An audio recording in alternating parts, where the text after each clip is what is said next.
Hello दोस्तों, स्वागत है मेरे चैनल पे फिर से। आज मैं फिर से हाजिर हुआ हूँ एक नया मिस्टीरियस कहानी लेके। आज जिन लोगों के बारे में बात करना चाहता हूँ वो एक्चुअली मेरे 5 दोस्त हैं। बहुत दिनों से वो लोग एक साथ पढ़ाई लिखाई कर रहे हैं।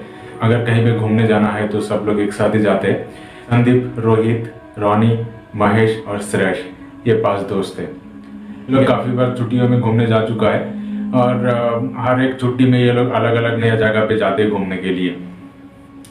इस बार छुट्टी में ये 5 दोस्त एक साथ साउथ में घूमने जाने के लिए प्लान बनाया और प्लान बना। ये लोग सब पैसा जुगाड़ किया और जो तारीख ये लोग ठीक किया था उसी तारीख को घूमने के लिए निकल गए। वो लोग कोचिंग में जाके एक होटल में रुका। आज दिन वो लोग आजू बाजू में घूमे। वो लोग टूरिस्ट गाइड भी हायर किया और बाकी होटल का स्टाफ लोगों से जो पता चले उनसे सुन के हर जगह घूमने गया, बहुत इंजॉय किया। जिस दिन उन 5 दोस्तों को लौटने का वक्त हो गया था उसी दिन सुबह श्रेयस का थोड़ा जल्दी नींद खुल जाता है और वो स्विम करने के लिए स्विमिंग पूल के पास आके खड़ा होता है और बैठे बैठे सोच रहा था मन ही मन कुछ क्या इंजॉय किया, क्या क्या किया, कहाँ पे घुमा। ये सलमान एक बार रिहर्सल कर रहा था जब घर जाके बता पाएगी यह यहाँ गया था, ये एंजॉय किया। तभी बाजू से उसका एक परिचित, मतलब 5 दिन से रह रहे तो स्टाफ में भी थोड़ा जान पहचान हो जाता है। तो उस होटल का एक स्टाफ जो उसका जान पहचान हो गया था वो आके बोला, उसका नाम था मोनू। उसने आके पूछा कि सब आप इतना गहराई से क्या सोच रहे हो। तो श्रेयस बोला कि इस 5 दिनों में हम लोग कहाँ कहाँ गए ये सब मैं मन ही मन थोड़ा सोच रहा था। पर आज आखिरी दिन है, आज लगता है कोई भी जगह जाने का बचा नहीं है। तो मैं वही सोच रहा हूँ कि अभी पैकेजिंग कर लेते और निकल पड़ते। तब मोनू ने बोला कि अगर सब्जी आप बुरा ना माने तो मैं आपको एक चीज़ बोलना चाहता हूँ। आप वहाँ पे एक बार जाके घूम के आ सकते हैं, एक थोड़ा अलग सा एक्सपीरियंस आपको मिलेगा। तो श्रेयस तो खुश हो गया कि चलो एक तो ऑप्शन मिल गया आज रात बिताने के लिए। तो श्रेयस बहुत आग्रह से पूछा कि तुम बताओ कहाँ पे जाना है और किस टाइप का वो जगह है। तो मोनू बोला कि यहाँ से लगभग 25-30 किलोमीटर दूर एक अनाथ आश्रम हुआ करता था। एक दिन उस अनाथ आश्रम में आग लग जाता है, किसी भी वजह से वो वजह का भी कोई पता नहीं कर पाया। पर आजू बाजू का लोग बोलते हैं कि उस जगह में पहले से कुछ गड़बड़ी था, इसके लिए वहाँ पे कोई ना घर बना पाया ना कोई दुकान खड़ा कर पाया। इसके लिए वो जमीन पड़ा हुआ था, सरकार की तरफ से एनजीओ को दिया गया था। तो अनाथ आश्रम खुला था पर वो भी ज़्यादा दिन टिका नहीं। 2-2.5 सालों के आसपास आते ही उसमें आग लग जाता है और उसमें जितना भी बच्चे और टीचर्स रहते थे सब लोग एक साथ जल के राख हो गया था। एक भी इंसान बच नहीं पाया था वहाँ से। लेकिन उस आग लगने का बाद से उस बिल्डिंग का हरकत बहुत बुरा हो गया और आप अगर रात में विजिट कर सके वहाँ पे तो आप ज़्यादा से ज़्यादा उसका हरकतें महसूस कर पाएंगे। मेरे हिसाब से आपको एक मेमोरेबल एक्सपीरियंस मिलेगा वहाँ से। तो श्रेयस मन ही मन बहुत खुश था कि चलो एक जगह मिल गया। पर उसको थोड़ा कंफ्यूजन भी था कि वो एक डरावना जगह है, बाकी 4 लोग मानेंगे कि नहीं मानेंगे, वो भी रात में। तो उसने चुपचाप रूम पे लौट गया और बस बहाना बनाने लगे कि आज रात कैसे बिताएंगे, आज रात कैसे बिताएंगे, क्या करेंगे, किसी के पास कोई आइडिया है क्या। लोग बाकी वार्ड थे वो लोग तरह तरह की बातें बोल रहा था कि आज हम गेम खेलेंगे। आज इतना दिन जहाँ पे गए हैं उसमें से एक जो अपने को ज़्यादा अच्छे लगे वो सेलेक्ट करेंगे और उसमें दोबारा जाएंगे। तो श्रेयस बोला कि जहाँ पे हम लोग पहली बार गए हैं उसमें दोबारा जाके क्या फ़ायदा, इससे अच्छा होगा कि हम अगर कोई नया जगह पे जाए। बाकी 4 जन में से संदीप पूछता है कि तुम्हारे पास शायद कोई आइडिया है, इसके लिए तुम ये बोल रहे हो, पर वो जगह कुछ सही नहीं है, इसके लिए तुम ये बात घुमा घुमा के बोल रहे हो। तो श्रेयस बोला कि तुमने सही पकड़ा है, मुझे एक जगह का पता चला है। उस जगह का कुछ अलग ही हिस्ट्री है। मैं तुम लोगों को पहले नहीं बोलूँगा, उसमें पहले हम घूमने जाएंगे। अगर हमें कुछ महसूस होता है, हमें कुछ दिखता है तो तभी उस जगह का हिस्ट्री मैं तुम लोगों को बताऊंगा। 3 लोग मान गए थे पर रोहित को थोड़ा सा कन्फ्यूजन था कि वो जगह कैसे होगा, इसके लिए वो थोड़ा ना कर रहा था। पर बाकी 4 जन का दबाव के वजह से वो भी तैयार हो गया, क्योंकि एक साथ घूमने आए हैं, 4 लोग जा रहा है तो 5 लोगों की तो जाना ही पड़ेगा। उस 5 लोगों ने एक साथ मिलकर प्लान बनाया कि उस जगह पे जाने का मेन टाइम है रात को। रात में जाएंगे तो उसका हरकतें ज़्यादा से ज़्यादा एक्सपीरियंस कर पाएंगे वो लोग। तो उन लोगों ने प्लान बनाया कि रात को 10 बजे निकलेंगे, यहाँ से 20-25 किलोमीटर दूर है, तो पहुँचते पहुँचते वहाँ पे गहराई रात आ जाएगा और हम लोग आजू बाजू घूम के देखेंगे कि कुछ अलग सा दिखता है कि नहीं। हम लोग किसी के साथ कोई छेड़खानी नहीं करेंगे, हम लोग चुपचाप जाएंगे। अगर देखा कि कुछ हो रहा है वो हम एक्सपीरियंस करेंगे और चुपचाप लौट आएंगे। जैसे प्लान था उसका तहत वो लोग सब निकल गए। टाइम होते ही उनका गाड़ी का जो ड्राइवर था उन्होंने गाड़ी बस उस बिल्डिंग के सामने रोक दिया और रोकने के बाद बोले कि आप लोग अगर यहाँ पे सच में जाना चाहते तो जा सकते हैं, लेकिन जाने से पहले मैं आपको फिर से एक बार पूछना चाहता हूँ कि आप लोग सच में ये करने वाले हैं क्या, क्योंकि हम लोग कभी इस रास्ते में नहीं आता है रात में, और कभी आता भी है इमरजेंसी में तो यहाँ से बहुत फास्ट गाड़ी भगाते हैं कि हम लोगों को कुछ हो ना जाए, क्योंकि इस बिल्डिंग बहुत ही गलत है। आप लोग फिर से एक बार सोच लीजिए। ड्राइवर का चेतावनी वो लोग कान में नहीं लिया। वो लोग बोले कि आपको अगर डर लगता है तो गाड़ी आगे लेके जा सकते हैं, मैं आपको कॉल कर दूंगा, आप तब आ जाना, लेकिन हम लोग तो जाने वाले हैं। ड्राइवर बोला ठीक है, आप लोग अगर आपका ज़िंदगी का रिस्क लेना चाहते हैं तो आप ले सकते हैं, मैं आगे जा रहा हूँ, मैं यहाँ पे नहीं रुकूंगा। वो बोल के ड्राइवर आगे निकल गया गाड़ी लेके। वो 5 लोग धीरे धीरे उस बिल्डिंग की तरफ बढ़ने लगे। पहले वो लोग बाहर घूम रहा था, यह अलग अलग चीज देख रहा था, जला हुआ ईंट, जला हुआ पत्थर और लकड़ी वगैरह सब कुछ देख रहा था। उन लोगों को कुछ अलग सा महसूस नहीं हो रहा था, बस लग रहा था कि एक पुराना जला हुआ बिल्डिंग है, कुछ एक्सीडेंट्स की वजह से जल गया था, इससे अलावा कुछ नहीं है।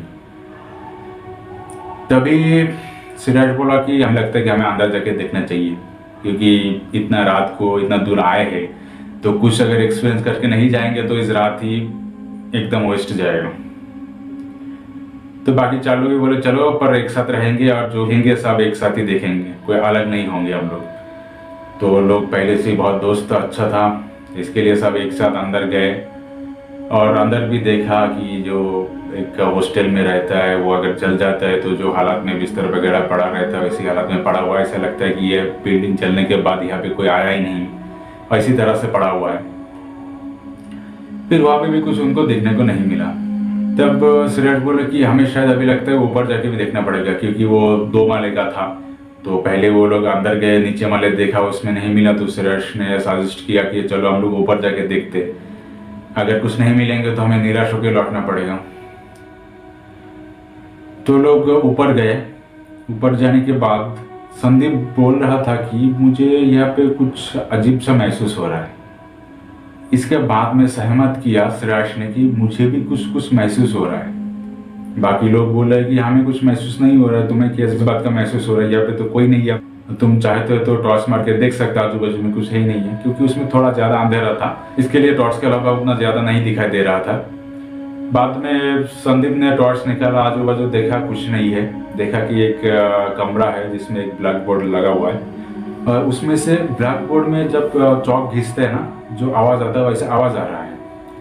तो उन चारों का दिमाग में अभी इंटरेस्ट जगा कि इस कमरे में कुछ तो है, क्योंकि पूरा बिल्डिंग में कोई नहीं है और इस कमरे में से ऐसा अजीब आवाज़ आ रहा है, अभी चौक घिसने का आवाज़ आ रहा है, तो इस रूम में कुछ तो होगा। वो लोग धीरे धीरे उस रूम की तरफ बढ़ने लगे और धीरे से उस रूम का दरवाज़ा खोला, जो आधा जला हुआ था, फिर भी दरवाज़ा एक फ्रेम था। तो वो लोग धीरे धीरे दरवाज़ा खोला और चारों तरफ लाइट मारा, लेकिन चारों तरफ लाइट जब घुमा रहा था तब देख रहा था कि अगर लाइट के ऊपर कुछ गिरता है तो लाइट का है ना थोड़ा हल्का सा दिशा बदलता है। अगर किसी रूम पे अगर कोई स्मोक है, धुआं है, उसमें अगर लाइट पड़ता है तो वो लाइट कांपने लगता है। दीवार पे आगे वाला जो दीवार पे गिरता है उस दीवार पे गिर के कांपने लगता है। उस रूम पे कोई धुआं नहीं था, लेकिन अचानक वो लाइट जब घुमा रहा था, अचानक वो लाइट कांप उठे। ये बात उन चारों को पता था कि लाइट का हरकत कैसे होता है अगर कुछ सामने धुंधला सा आ जाए तो। तभी सैंडी ने बोल उठा कि इस रूम में कुछ तो है जिसकी वजह से ये हमारा टॉर्च का लाइट ऐसे हरकत कर रहा है। वो लोग फिर से मारे और देखा कि एक कोने पे उस टॉर्च का रोशनी कांपने लग रहा है, मतलब वही जगह पे कुछ तो है, हम लोग खुले आंखों में नहीं देख पा रहे। तभी उसमें से रोनी बोला कि अगर इस रूम पे कोई है हम तो कुछ इशारा करे जिससे हम समझ जाए कि तुम हो इस रूम में। पहले बार बोला, कोई भी उनको ऐसा सिग्नल नहीं मिला जिससे उनको पता कर सके कि इस रूम में कुछ है। तब दूसरे बार रोनी बोला कि हम लोग आप लोगों को बस एक्सपीरियंस करने आया हूँ, हम लोग आपको कुछ नहीं करेंगे और आप भी हम लोगों को कुछ नहीं करेंगे, ये पता चल गया। अगर आपको कुछ करना होता आप लोग हमें बिल्डिंग में घुसने ही नहीं देते, और अगर आप इस रूम पे है तो कुछ हिंट दीजिए। तब अचानक से जो नीचे पड़ा हुआ चौक था वो ऐसा हवा में उड़ने लगे, और जो ब्लैक बोर्ड था उसमें लिखने लगे, मेरा नाम मिली है। तब वो समझ गए कि इस रूम में कुछ अलग दुनिया का चीज़ है जो हम खुला आंखों में से नहीं देख पा रहे, लेकिन वो बाकायदा चौक लेके ब्लैक बोर्ड में लिख रहा है। तभी वो लोग पूछे कि आप हमें इस बिल्डिंग के बारे में कुछ बता सकते हैं क्या, कैसे इस बिल्डिंग में ये सब हो गया? अगर आप कुछ बता सकते हैं तो हमें बताइए, तो हम लोग ये सब दुनिया के सामने बोल पाएंगे। तभी उस उड़ते हुए चौक से ब्लैक बोर्ड लिख लिया कि आप लोग यहाँ पे ज़्यादा टाइम तक नहीं रहिए, ये आपके लिए भला नहीं होगा, क्योंकि हमें इस दुनिया में लाने का वजह भी इसी दुनिया का लोग है। आप लोग जितना जल्दी हो सके ऐसे चला जाइए। उस चीज़ पढ़ा, और पढ़ने वाला जो बात था ये हमारे लिए एक संदेश है कि हम लोग यहाँ से जल्दी निकल जाए, वरना हमारे साथ बुरा भी हो सकता है। तो वो लोग नीचे आ गया, आके तुरंत ड्राइवर को कॉल लगाया, और ड्राइवर आने के बाद गाड़ी में बैठकर बोला कि आप जल्दी चलिए, हमें होटल तक लेके जाइए। तो जब ड्राइवर गाड़ी चला रहा था तभी ड्राइवर बोला कि मैं आपको पहले ही मना किया था, आप लोग वहाँ पे मत जाइए, पर मेरा बात आप लोग सुने नहीं, अभी भुगतिए। जैसे रोनी बोला कि ऐसा हमारे साथ कुछ हुआ नहीं है, बस होने से पहले ही हम वहाँ से चले आए, आप मुंह बंद रखिए और चुपचाप हमें होटल छोड़ दीजिए। तो ड्राइवर उन लोगों को होटल छोड़ देता है। छोड़ देने के बाद लोग रूम पे पहुंच जाता है, क्या क्या देखा, कोई कुछ अलग से देखा, क्या अलग से क्या क्या महसूस किया, इसके बारे में बात कर रहा था। बात करते करते वो लोग एक साथ सो गए। बाद में सुबह हुआ, सुबह होने के बाद बाकी जो स्टाफ रहता है उन लोगों से जाके सिरस पूछ रहा था कि मोनू कहाँ पे है, जिससे उस बिल्डिंग का पता चला था। तो सब लोग बोला कि मोनू आज ड्यूटी पे नहीं आया है, वो अभी तक फ़ोन भी नहीं उठाया है, कोई उसका खबर भी नहीं मिला है। तो उन लोगों को उसी दिन निकलना था, इसके लिए पैकिंग कर लिया था। और जब वो लोग चेकआउट कर रहे थे उसी टाइम यहाँ पे चेकआउट करा रहा था, उसका बाजू में एक स्टाफ खड़ा था। वो लोग बोले कि सर जी आप सुबह मोनू का खोज कर रहे थे ना? तो श्रेड बोला हाँ, हम लोग एक बार मोनू से मिलकर जाना चाहते थे। बोला कि सर एक्चुअली अभी 2 घंटे पहले न्यूज़ आया कि एक कार एक्सीडेंट में मोनू का मौत हो गया। उसका सर बहुत बुरी तरह से कुचल दिया गाड़ी ड्राइवर ने। ये बात सुन के चारों लोग बहुत घबरा गए कि मोनू का बात सुन के वहाँ पे गया था और आज सुबह उसका मौत हो गया।